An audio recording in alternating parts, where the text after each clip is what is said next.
Boom shakalaka, what is going on everybody? Randall here from Crypto Love. Today's episode, we are going to be taking a look at, is Bitcoin just another bubble doomed to go to zero, or are we bound to higher highs in the upcoming future? If you think that's interesting, definitely stay tuned for today's episode.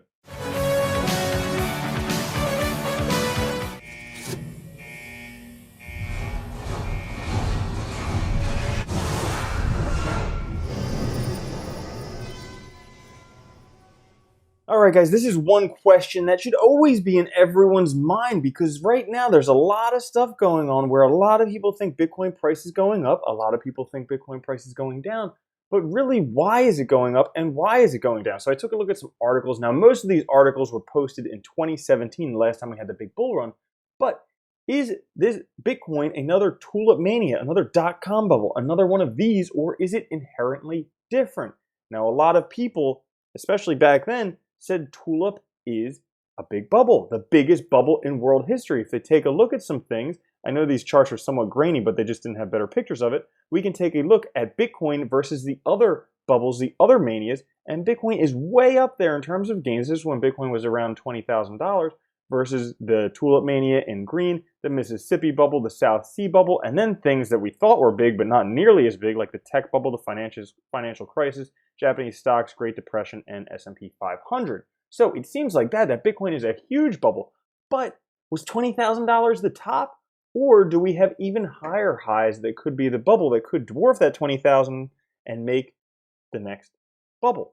So this was posted on Twitter 3 years ago, the 5 waves up in Bitcoin, and it relates the waves up in Bitcoin, the parabolic Bitcoin trends, with searches for Bitcoin bubbles. So we can see we have wave 1 here, 2, 3, 4, 5. Well, right here on this third part of the second, on the third wave up and 4, we have big searches for Bitcoin bubble, and then also when Bitcoin was $20,000, Bitcoin bubble. And we can actually go take a look at that on Google Trends.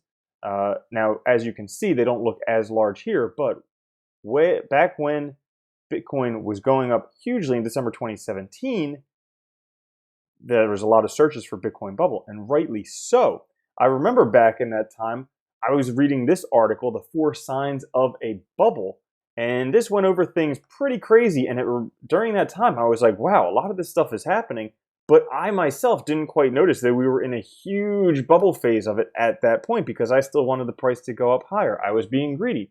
Now, the 4 signs of a bubble, first, everyone around you is talking about stocks or whatever it is, and you should really start worrying when the people talking about getting rich in certain areas don't have a background in finance. So that was the first thing that was happening all over the place. I remember I was out to dinner with someone, this woman, and she was talking about how she just bought Litcoin. She meant Litecoin, and that did so well, she was going to sell that and buy Ripples. She meant Ripple. So she had no idea what she was talking about in terms of cryptocurrencies, but just making money hand over fist, so did that. Second, when people begin quitting their jobs to day trade or become mortgage brokers, saw that happening. I did that myself. I stopped working as a vet and just started making crypto videos. So crazy. Third thing, when someone exhibits skepticism about prospects for stocks and people don't just disagree with them, but they do so vehemently and tell them they're an idiot for not understanding things. We see this when all the people who are against Bitcoin, like Warren Buffett, Nouriel Roubini, all these people who are against it, we call them retards, idiots, stupid. How could they not see it?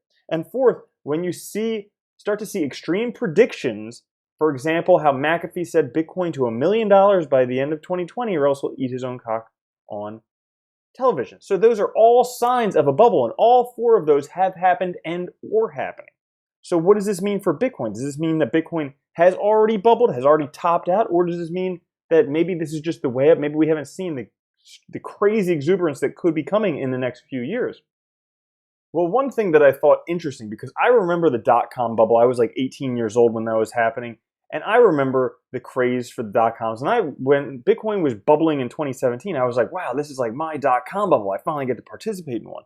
And if we take a look at things, this chart here shows Bitcoin versus the dot-com bubble, and you can see the dot-com bubble is here in blue, and this was back in 2001. Well, it has taken almost 20 years for it to recover to where it was previously. So with Bitcoin, obviously peaked a lot faster. Could we see a recovery a lot faster than we've seen previously? This article here talks about how Bitcoin is not really a bubble, and neither was the Dutch tulip mania, not nearly so bad as what people thought.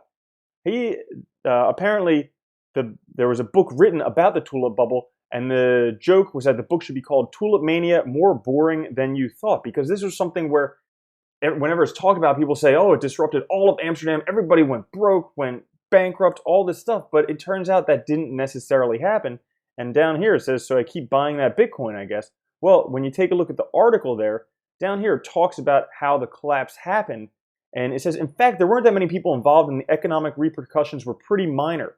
I couldn't find anybody that went bankrupt, and if there was really a wholesale destruction of the economy, it would have been a much harder thing to face.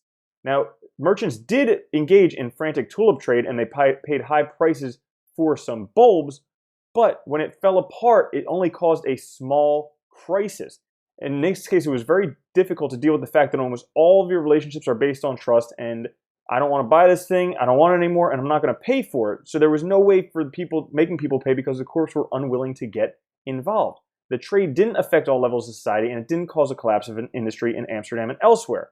And so basically, it wasn't as bad as they thought. But what does this mean for Bitcoin? Because I'm sure everybody watching wants the price of Bitcoin to go up dramatically. Now, there's a lot of reasons why we think the price of Bitcoin should go up dramatically, particularly these blue lines, the halvings, where the incoming supply of Bitcoin halves every 4 years roughly. Well, we have one of those coming up, and when that happens, generally because the supply decreases, the demand, if it stays the same or increases, that should cause the price to go up. Now, this is actually what's going to be the defining moment for Bitcoin of, have we already bubbled, in fact, or is it going to go higher? Are we going to see higher highs? Now, a lot of people expect to see higher highs in prices, but we really need to wait and see. There are these two lines here. Basically, if we follow the tops on a trajectory down, that would mean we have already bubbled back in 2017. However, as you can see, this long-term trend line that Bitcoin has been following, we could follow that up to higher highs, and that would mean that Bitcoin has not in fact bubbled. So this is something that where we still are waiting for time to tell to prove what's going on with Bitcoin. And one thing I will say, so it seems like every proponent of Bitcoin owns Bitcoin. Now that makes sense. If you believe in something, obviously you want to put your money in it. But do they believe in Bitcoin because of the underlying technology, or do they believe in it because they just want to get rich from it?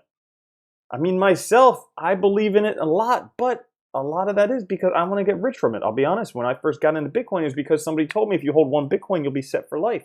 And I was like, that's a freaking deal. I'll do that. So you kind of have to question yourself, because a lot of people who are against Bitcoin don't own any. And I don't know a single person. You tell me if you know any. You can actually post down in the comments. You let me know if you know any people who do not own Bitcoin but are pro-Bitcoin. I have yet to find one of those. So that's my thoughts in terms of things. Is it a bubble? Is the bubble already burst? Is the bubble going to go higher? Is it a bubble at all? Those are all important questions. And I think we're coming up right to the crux of it right here in the beginning of 2020, which will help us determine, are we headed to higher highs and have we not bubbled out at the top, or are we headed to lower lows? So that's all for today's episode. If you enjoyed it, make sure to give it a thumbs up. Also check out the Monarch wallet. Hold Bitcoin and 3,000 other cryptos while you're waiting for the next Bitcoin bubble. Catch you guys there. Have a good one. Peace.